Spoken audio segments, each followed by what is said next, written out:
Something really interesting just happened, and not many people are talking about it. A team called Impossible Research just created an AI harness that achieved like 99% on the ARC AGI 3 challenge, which if you know anything about that, it's kind of... So let's unpack all three of those things: what the ARC challenge is, what harnesses are all about, and why I think this is such a huge deal and maybe the biggest untapped opportunity in AI right now. So if you've never heard of it before, this is ARC. It's an AI benchmark designed to kind of test more general intelligence, not how much the AI already knows, but how well it can adapt to a novel problem and figure out something unfamiliar, which is what humans do all the time, but AI has historically been pretty bad at it. So ARC AGI 1 launched in 2019, and to us, it seems like a fairly trivial and simple problem. You get one example where you see the pink blocks and the solution is over here with the same pink blocks and the yellow ones. And then you get another example. And then it asks us to solve the final one, which is pretty easy to see that anywhere there's 3 pink blocks, you fill in the square with the yellow one. The AIs traditionally had a very difficult time with this type of a problem, and it took them several years. So if we look at the leaderboard, now it has been completely saturated, but the older models had a difficult time. So what we're seeing here is the percentage on the vertical axis that the models got right, and on the horizontal axis, how much it costs to get that result.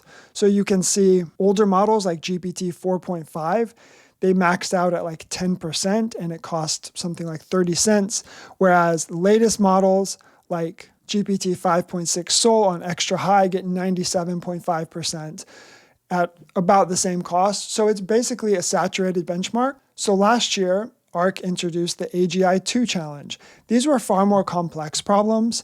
You can see there's more difficult reasoning in terms of which color to give to the shapes, depending on how many distinct holes they have in the middle. And again, the humans or the models are not given any instructions, so they don't know what the shape of the solution even looks like. They just have to use their intuition to figure it out. And still, for humans, we can essentially get 100% on these problems. It's not that difficult. But for the models, it's a big challenge. And if we look again at the leaderboards, the ARC AGI 2 has just recently, over the last maybe 6 months, started to be quite saturated. So the models that were released this year, like GPT 5.6 again, can score about 92%, which is almost as good as the humans, at an average cost of like $1.50 per task. But again, going back to GPT 4.5, it couldn't even score 1%, it spent $2.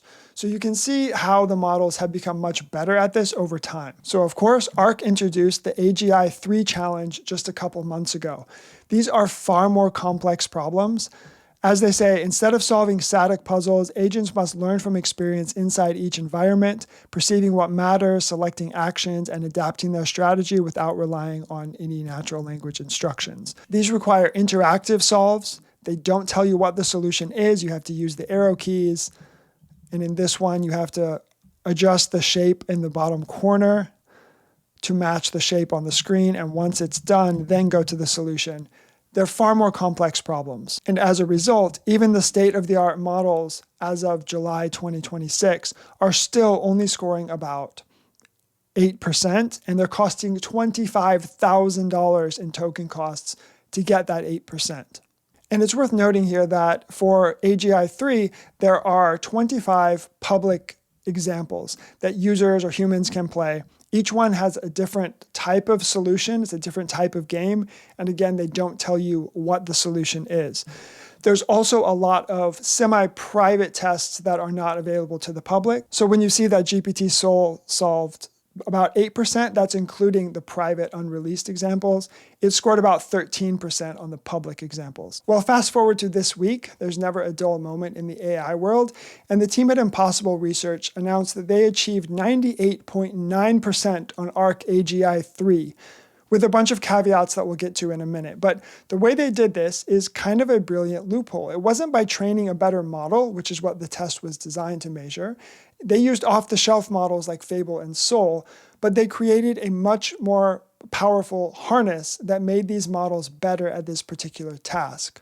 Harnesses are the future of AI, in my opinion. Over the next 6 or 12 months, I think we're all going to start hearing a lot more about harnesses because they are a goldmine that allows us to unlock so much potential in the existing language models. A harness is really just the software that wraps around an AI model that guides how it works. You can see the definition here from an Anthropic article. An agent harness is the system that enables a model to act as an agent. It processes inputs, orchestrates tool calls, and returns results. So the model, whether it's GPT or Claude, it supplies the raw intelligence and reasoning ability.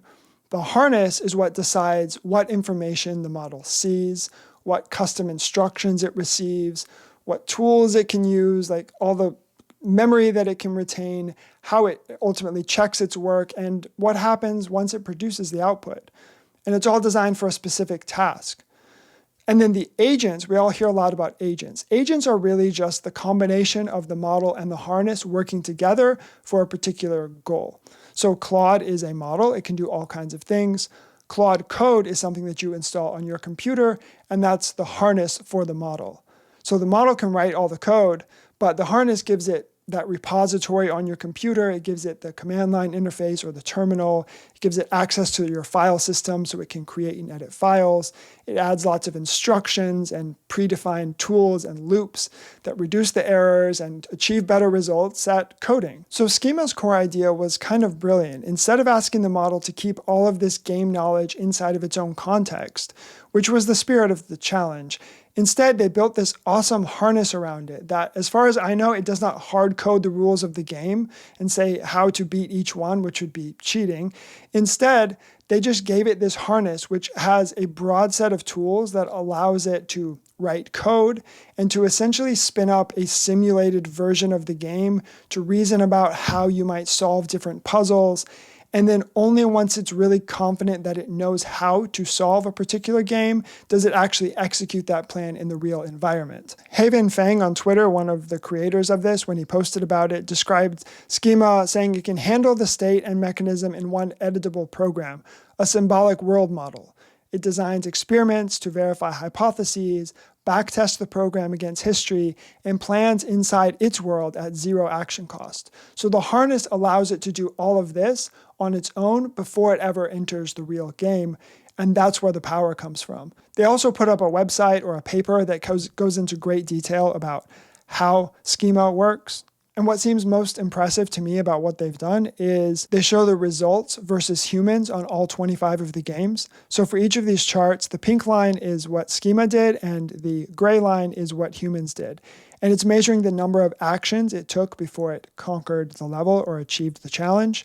And in almost every case, after being able to plan and to think about the problems, Schema with frontier models like Opus, Fable, and in some cases GPT 5.6, was able to solve these puzzles in less actions, like less keyboard movements than humans were able to do.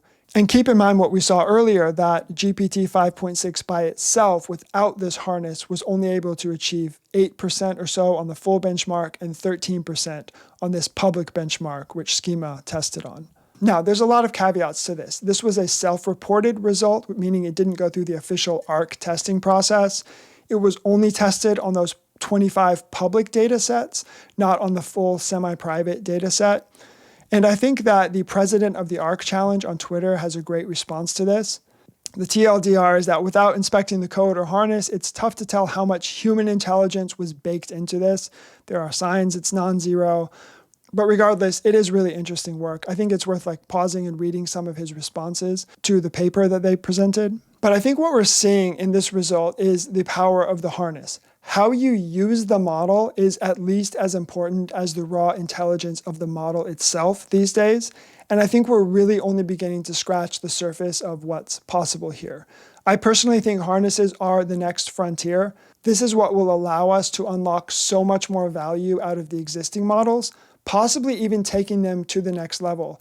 I don't personally think that LLMs will get us all the way to AGI or ASI, but maybe with the right harnesses, we can get much, much closer than we can with the raw models. At the very least, I think harnesses will replace software as the primary way that humans interact with computers. Like all that deterministic general purpose software is probably going to die in an era where anyone can write a custom application essentially for free. I've talked about this a lot in the past as someone who used to write this software. But maybe what takes the place of SaaS is going to be HaaS. Like, what if we have harnesses that use AI to just do whatever needs to be done within a particular domain or workspace?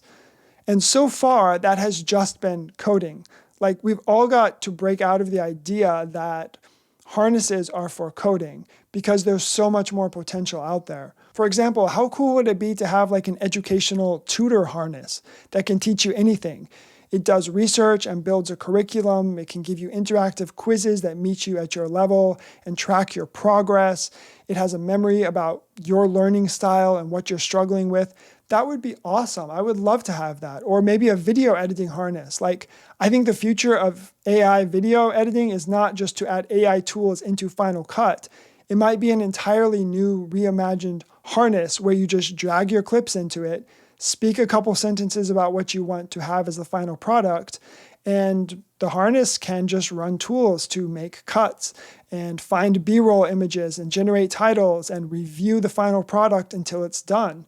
That would be amazing. Or a bookkeeping harness or a health and fitness coach would be awesome. And there's just like infinite ideas on what we could be doing. And the capabilities to make this already exist in the model right now. We just have to start thinking more creatively about how to guide them towards these outcomes that we'd like to have. And that's really exciting. So in the past, we had software engineers, and then more recently, we've had prompt engineers. And I think we're about to have harness engineers, and I'm ready.